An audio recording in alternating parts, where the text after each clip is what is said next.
The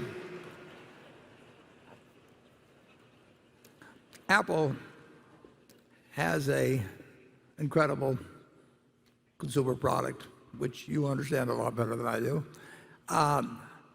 Whether they should buy in their shares, they shouldn't buy in their shares at all unless they think that they're selling for less than they're worth. And if they are selling for less than they're worth and they have the money and they don't see an acquisition that's even more attractive, they should buy in their shares. And I think that that's because I think it's extremely hard to find acquisitions that would be accretive to Apple, that would be in the 50 or 100 billion or $200 billion range. They do a lot of small acquisitions. And I'm delighted to see them repurchasing shares. Let's say we own 250 million or so shares. They have, I think, 4,923,000,000 or something like that.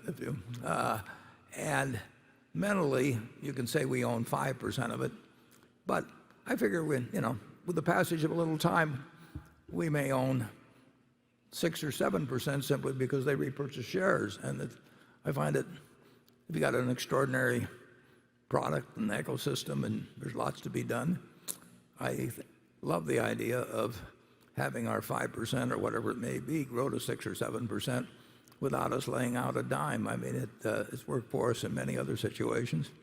But you have to have some very, very, very special product, and which has an enormously widespread ecosystem, and the product's extremely stable. And they're not going to find 50 or $100 billion acquisitions that they can make it remotely a sensible price that really become additive to that. And they may find it, who knows? But there certainly, as I look around the horizon, I don't see anything that would make a lot of sense for them in terms of what they'd have to pay and what they would get.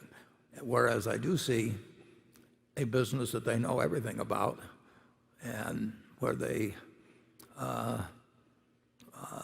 may or may not be able to buy it at an attractive price when they repurchase their shares. That remains to be seen. Incidentally, that's one thing that I always enjoy. People say, well, you're talking your book or something if you talk. From our standpoint, we would love to see Apple go down in price. They're going to, well, just put it this way.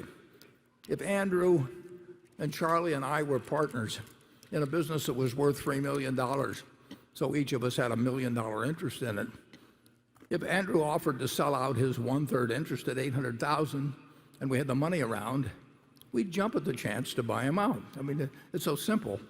But people get all lost, and if he wanted $1.2 million for it, we wouldn't pay it to him. It's very simple math, but it gets lost in all these discussions. And of course, like I say, Tim Cook can do simple math, and he'd probably do very complicated math too. So we very much approve of them repurchasing shares. Charlie?